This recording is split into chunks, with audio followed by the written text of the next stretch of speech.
This is a production of WEDU PBS, Tampa, St. Petersburg, Sarasota.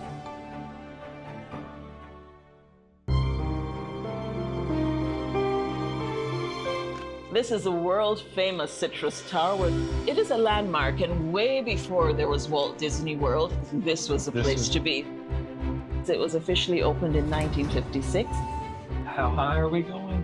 Well, you'll be approximately 300 feet above sea level.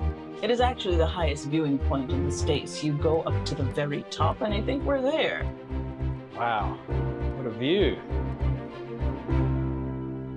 Okay, so if I came up this elevator out and looking out in 1956, what would you see? Yeah. Let me show you. As far as I could see, you would have seen approximately 17 million trees. 17 million? 17 million trees. You know, sadly, the citrus trees are no more. So people have a lot of memories. This serves as a beacon, it's showing you that the significance still remains, and the tower is such a reminder of that.